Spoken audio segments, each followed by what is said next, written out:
This man is about to meet his future mother-in-law for the first time. The only problem is, she's an entitled mother. But the thing that will shock you is what his future fiancé says after this disaster of a dinner. Happy birthday if today's your birthday, and on with the show. Okay, so my girlfriend and I were really engaged to be engaged. We'd both agreed we wanted to get married, but I hadn't done the formal proposal yet because we wanted to meet each other's families first. Neither lived nearby. I always thought the old trope about meeting the in-laws being a big fiasco was a myth, both because I was younger and more naive then, and because I'm lucky to have easy parents. My girlfriend met them for a few hours. Once we were alone, just me and them, I told them my intentions, and my mum asked, "Does she have any kids already?" And my dad asked, "Does she have a good solid job?" And they both asked, "You really love her?" And that was that. I had their full support for the marriage. I thought meeting her parents would be the same. Some grilling was to be expected, but as long as I was honest and respectful, it would all be fine. Relevant fact, they had my girlfriend when they were teenagers, by surprise, so now had a do-over daughter, their words not mine, who was just 6 years old. My girlfriend and I had made the trip to their city, and I met them for the first time over dinner at a steakhouse. It was pretty upscale, and we'd scheduled the dinner for 8 p.m, so I was surprised to see they'd brought the kid along with them. I met everyone at once, and the initial awkwardness settled once we'd sat down. We were making great small talk when the 6-year-old said that she was thirsty. No big deal, right? Well, all of a sudden her entitled mum, Ellen, starts screaming, "Water!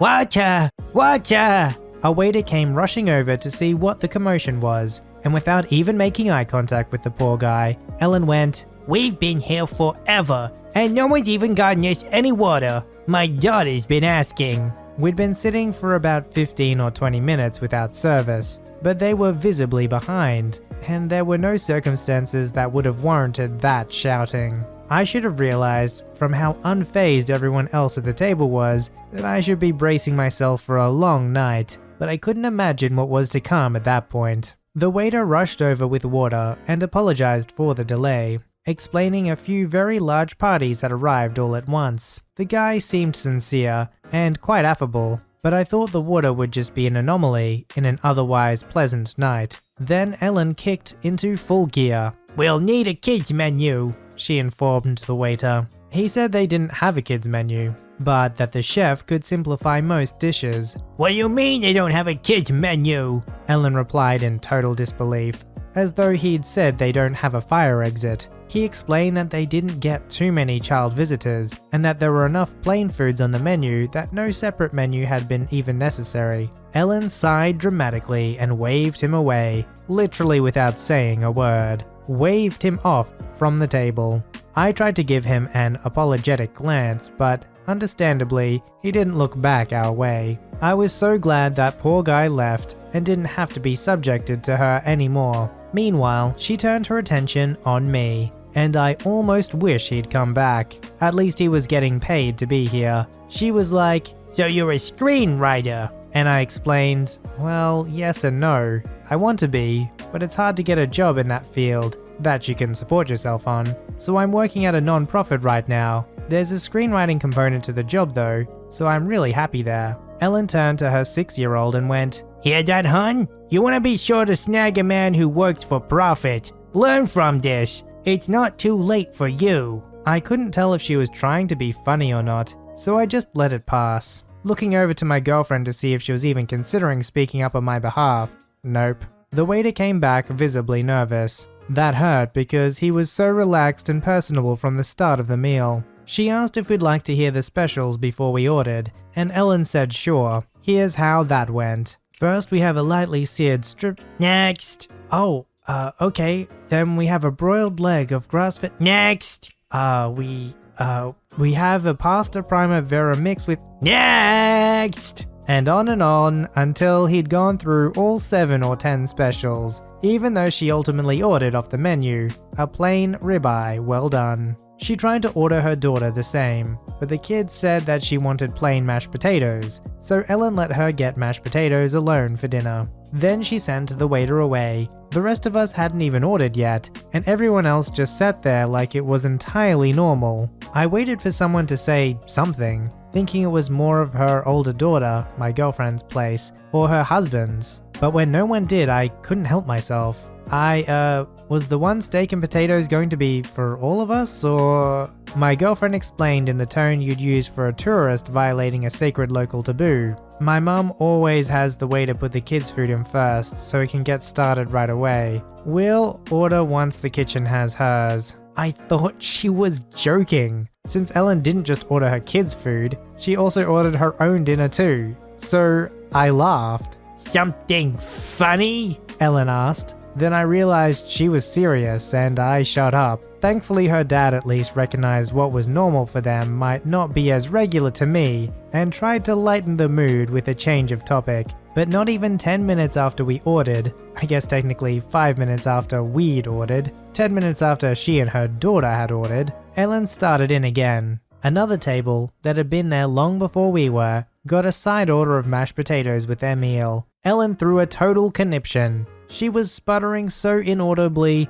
that none of us could figure out what was wrong at first. Finally, she managed to flag down some busboy who barely spoke English and began laying into him like he just sideswiped her on the freeway. He kept trying to explain he wasn't a server and he could go get someone, but she wouldn't stop to breathe long enough for him to find someone who actually could help. All the while, I kept looking at my girlfriend for signs of embarrassment, or at the very least irritation, but you wouldn't have known if she was even hearing any of this. Our waiter came over, somehow still feigning a smile, despite knowing what he was walking into, and Ellen actually goes, "Why did that table get mashed potatoes and ours haven't come yet?" The waiter kindly but concisely explained, "Well ma'am, those people ordered potatoes before your party and placed their order." Ellen looks this man dead in the eye, finally, and says, "Well, it doesn't matter when they ordered it. My daughter is the youngest one here. Her food should come first." You could tell the waiter was working hard to restrain himself at this point. He explained it was a first come, first served policy,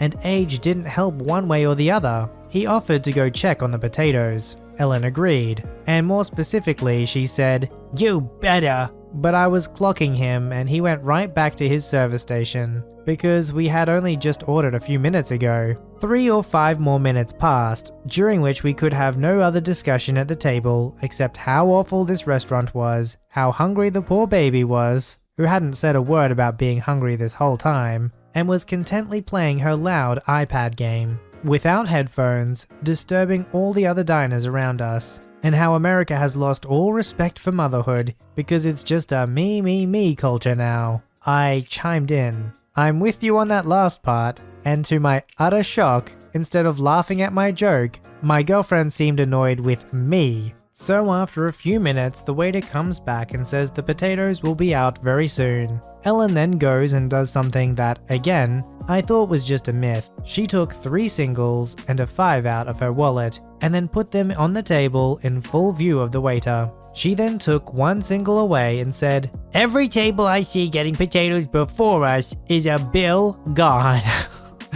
I was absolutely mortified. The waiter, to his unending credit, just took a deep breath and said, "I don't have control over the order in which the kitchen fires tickets, but what I can tell you is it should be out any minute," and left without saying anything disparaging. I'd been holding my tongue all night as well, in the name of my relationship, but once the tip hit the table, the $8 tip for a $100 plus bill on top of all else, I figured if my girlfriend was half the woman I thought she was, then she wouldn't mind my speaking up at this point. If anything, she'd be supportive, right? So I scooted my chair back a bit and said, "Listen, I know what you're doing with the cash on the table, but that kind of thing makes me really uncomfortable, and it's just not called for. Please put the money away, or we can just continue this some other time." My girlfriend's dad spits back, "What? How cheap do you have to be to not believe in tipping service workers?" Before I could process whether he was serious or yanking my chain, Ellen shocked me with, "No, you know what? You're right. This isn't necessary." I should have known better than to be relieved. She folds the bills back into her wallet, patiently waited for the next plate of mashed potatoes to be carried out, and when it wasn't delivered to us, It was a very common side dish at this place, a steakhouse. She went right up to the stranger's table and picked it up off their table. She half explained something about her daughter starving to death as she was walking away with the stranger's food, but unsurprisingly, she wasn't convincing enough for them. The old lady she took it from followed her right over to our table and tried to take it back. I was already searching for my coat tag in preparation to go, but a shoving match was beginning to unfold between Ellen and an elderly woman with a tennis ball walker, and far be it from me to sit through all that had happened only to leave just as the night was getting interesting. The elderly woman was like, "Give me back my potatoes! Who are you?" And the poor little girl was like, "Mommy, it's okay, don't take someone else's potatoes." But it all fell on deaf ears. Ellen yelled at the old lady, "How could you sit there and eat this when my daughter hasn't even been served yet? She's sitting here, hungry, just a little girl, and you're over there stuffing your face? Come on, other potatoes will come out any minute." And the old lady, got to love her, was like, "Great, if they'll be out any minute, then what's the freaking problem?" To which Ellen still found holier-than-thou ground, gasping, "Language, please." Finally, the waiter, and this time someone higher up as well, I think the manager, thank goodness came over to separate them, as they had begun to raise their voices and cause a disturbance. Staff had already asked Ellen to turn down her daughter's iPad multiple times without heed, and I'm guessing the waiter informed management about the tip on the table stunt she pulled, because this was the final straw. They told us we were going to have to leave the restaurant. "But we don't even have our food yet," Ellen complained at the guy. This was clearly not the manager's first rodeo. "You can take the food that's already been served free of charge. Everything else will be cancelled. Please leave immediately." The old lady didn't miss her chance to knock the potatoes right onto the floor, so we couldn't try to take them with us. Nothing else had been served yet, so we had to leave without any food. When my girlfriend and I were finally alone in our cab, she said, "Can you believe that?" And I said, "Not at all. I really can't believe you didn't warn me." And she went, "How could I have known about any of that?" And confused, I asked, "Is she not usually like that?" Even more confused than me, my girlfriend asked, "Who? Your mum? What's my mum got to do with the terrible service at that place?" That was the beginning of the end of our relationship.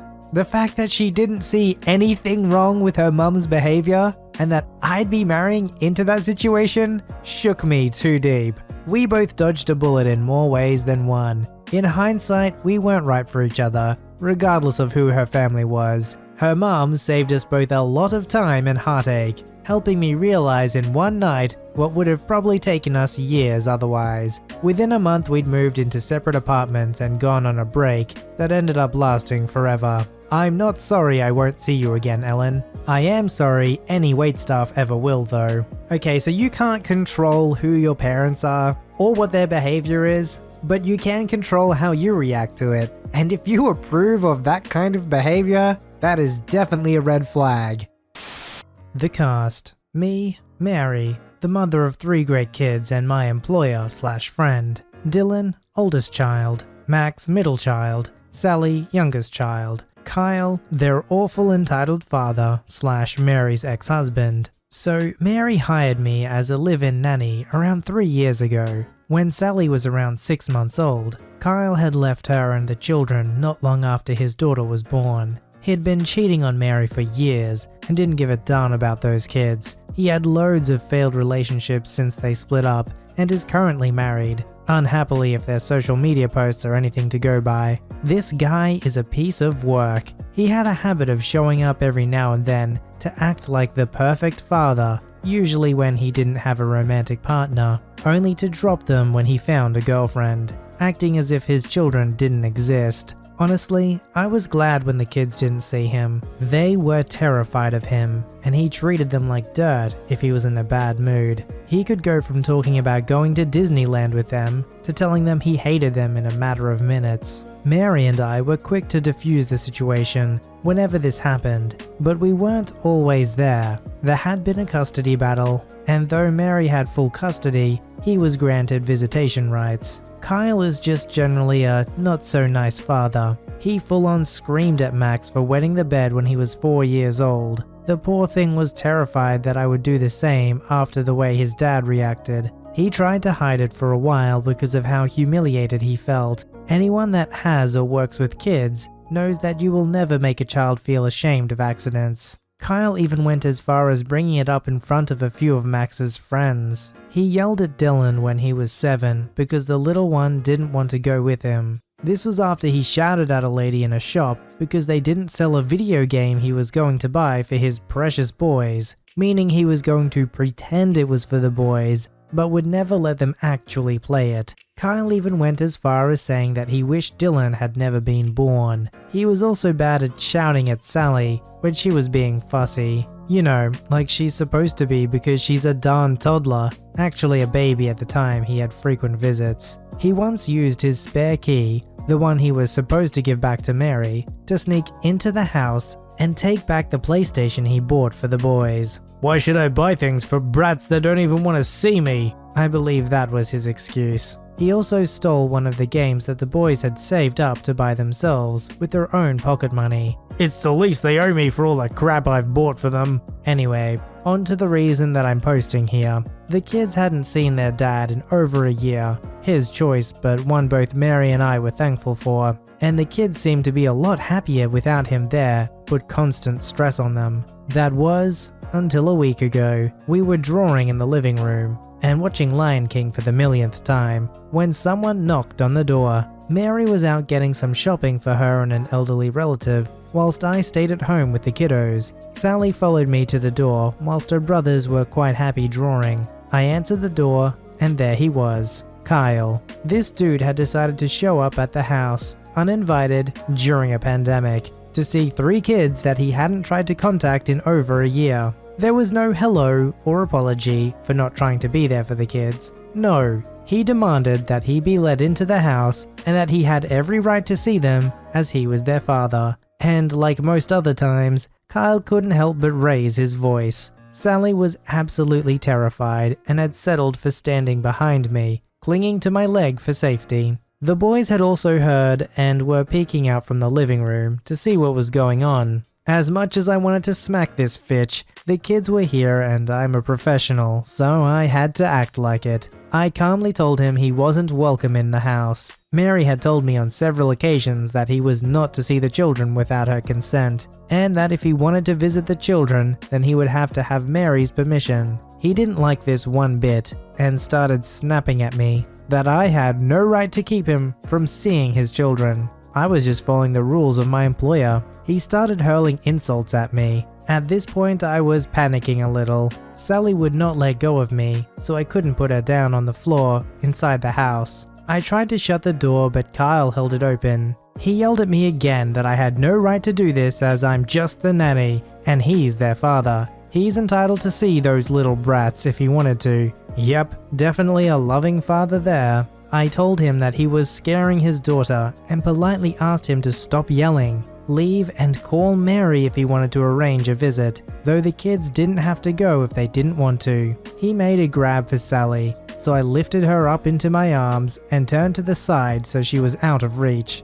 I told him that he was not getting near my kids. I had strict instructions from their mother and I was going to follow them. Just to clarify, a lot of people in my area refer to kids they look after as their kids, so I wasn't saying I was their father or anything, and Kyle knew this. He started again with the insults, threatening all sorts, and was just generally causing a scene, scaring the heck out of the kids. Eventually, I threatened to call the police, and this managed to scare him enough that he finally left. Sally was scared out of her mind, and clung to me for ages afterwards, crying if I tried to put her down, and refusing to let go of my shirt. I decided to let her stay like that for a while, as she was scared, and just seeking comfort and reassurance. The boys were pretty shaken up too. I managed to distract them with a few games and movies, and called Mary. She said she was going to contact the police. She's been talking about getting him to give up his parental rights, and trying to get a restraining order. She doesn't think he'd ever hurt the kids, but his behavior today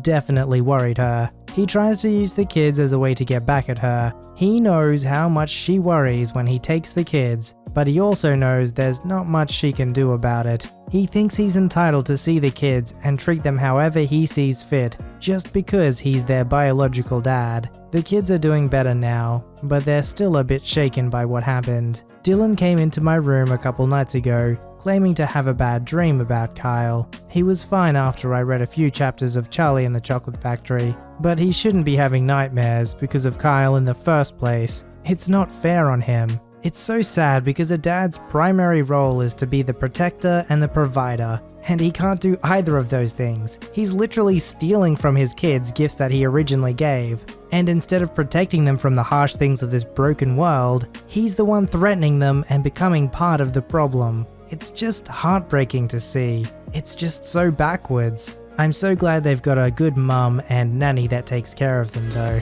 Submit your story to be read on the channel at voiceyherestories@gmail.com and join our Voicey veteran community at r/VoiceyHere. Don't forget to like, subscribe, and hit that bell to never miss an episode. Alright Voicey veterans, I'll see you in the next one.